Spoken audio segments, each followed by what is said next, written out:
They said the island was impossible, the waves too violent, the winds too wild, the opposition too strong, and yet the captain gave only one command when his men stepped onto the shore: burn the ships. Because when you remove the option of retreat, your only choice is to become something greater than you were before. That is the price of destiny. That is the cost of transformation. There is a moment in every person's life, not once, but many times, when the world holds its breath and watches. Will they fold or will they rise?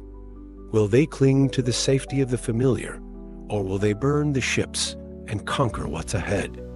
This is not a story about comfort. This is not about playing it safe. This is about stepping into the fire, because you know that the fire was the only way to be reborn. And no fallback. No lifeboats.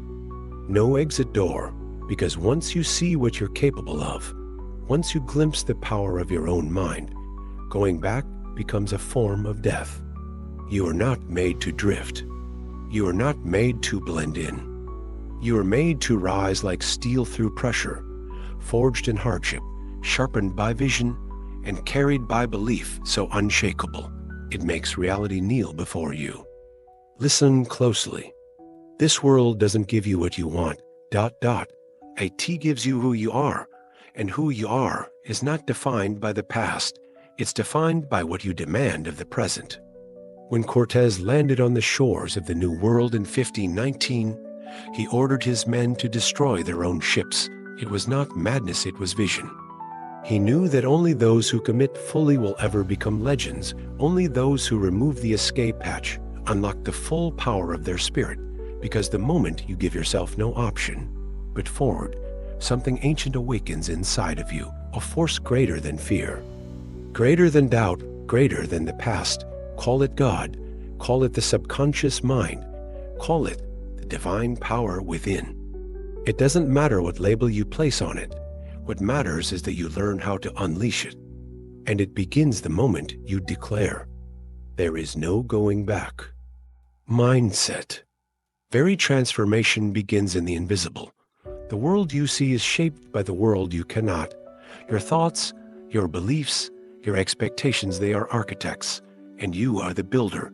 You don't rise when circumstances change. You rise when your mind changes. Thomas Edison didn't wait for someone to tell him the light bulb was possible. He became the kind of man who made it possible, not because he had the blueprint, but because he had the mindset an unstoppable mind that refused to be defined by failure, by logic, or by convention. He failed over 1,000 times, but failure to Edison was not defeat. It was data. It was feedback. It was fuel, because when your mind is made up, every loss is a lesson, and every setback is a setup. You must understand, your current reality is not a prison, it is a projection, a mirror of your deepest beliefs. You change your beliefs, and the mirror shatters. You see a new world, a world that always existed, but was locked behind the bars of your old thinking. Every Master Carnegie, Ford, Jobs, Disney, Oprah, Elon, they all knew this. What you hold in your mind, you eventually hold in your hand. So I'll ask you this. What thoughts do you hold? Are they heavy with fear or lifted by faith? Are you rehearsing your failures or visualizing your triumphs? Are you living by default or by design? Because every time you speak, think, or imagine, you are casting votes for the man or woman you are becoming and the universe. It is listening. It does not respond to desperation. It responds to certainty. It responds to vision. Belief. There is no greater force in this universe than belief, not just belief in theory, belief in motion, belief that moves mountains, bends time, and alters the very structure of reality. The Wright brothers didn't just build a machine. They built a belief. They looked at gravity and said, "We will fly." They looked at physics and said, "Watch us." And when the world laughed, they kept building. They kept believing, because the mind that believes becomes a magnet. It draws to it the people, the ideas, the the coincidences, the miracles. Not because it waits, but because it expects. The subconscious mind is not a judge, it is a servant. It doesn't care what you believe. It only makes real whatever you consistently impress upon it. You believe in poverty, and poverty arrives. You believe in failure, and failure unfolds. You believe in success, and success begins to seek you, because belief is not passive, it is creative. It shapes, molds, and magnetizes your entire life. Henry Ford said, "Whether you think you can, or you think you can't, you're right." Double quotes. It wasn't a clever phrase. It was a warning. You are the architect of your limits. You are the author of your chains, but you are also the engineer of your wings, the painter of your dreams, the commander of your destiny. You must believe so deeply, so vividly, so powerfully, that your belief becomes contagious.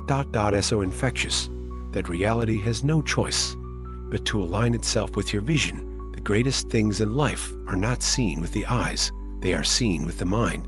You must learn to see what isn't there yet, because if you can see it long enough, strong enough, and clear enough, it will appear. That is not fantasy, that is law. Clarity. Without clarity, your power is scattered, 1,000 arrows pointed in 1,000 directions. But when you gain clarity, everything changes. Your mind sharpens, your energy condenses, your focus becomes a weapon. Clarity is the lens through which destiny is brought into focus. Andrew Carnegie, the steel titan, didn't dabble. He didn't try 10 things and hope one worked. He had one vision: build an empire of steel, and he gave it everything. Most people never achieve greatness, not because they lack talent, but because they never chose a target. They drift, they react, they let the world dictate their direction. But clarity is a declaration. It's a sword in the ground that says, "This is what I'm building. This is who I am." And once you choose, once you decide, the universe reorganizes around your intention. Doors open, resources appear, and obstacles turn into pathways. Because you've given your mind something specific to work on, and the subconscious mind loves specificity. "I want to be successful" is not a command, it's a wish. "I will build a $10 million brand in the next 5 years, serving people with purpose." Now that's a blueprint. The clearer you are, the faster you move. The faster you move, the sooner you evolve. And the sooner you evolve, the sooner you reach what was once impossible. There is power in the pen. There is magic in the mind that knows exactly what it wants. Write it down. See it, say it, feel it, live it. Don't ask if it's possible. Ask only if it's aligned with your highest purpose. And if it is, commit and burn the damn ships. Vision. Vision is the seed of every revolution, the root of every empire, the spark of every invention, the soul of every leader. Vision is what lets you see through walls. Vision is what makes the desert bloom. Vision is what turns dirt into destiny. Martin Luther King, Jr.B., didn't say, "I have a plan." He said, "I have a dream," because dreams move people. Vision awakens something that logic never could. You're not born to copy. You're not meant to repeat. You're designed to envision to see what others cannot yet see and bring it into existence. That power is not reserved for the few. It lives in you, but it must be fed. It must be practiced. You must take time every single day to step into the reality you are building, to see it, to feel it, to live it internally so deeply that the world outside bends to match it. You cannot create a life you have not already lived in the mind. You cannot attract what you have not already claimed in the spirit. Hold the vision through setbacks, through critics, through chaos, through time, because vision is not a glimpse, it's a commitment, a long obedience in the same direction. The dream must be stronger than the doubt, and when it is, nothing can stop you.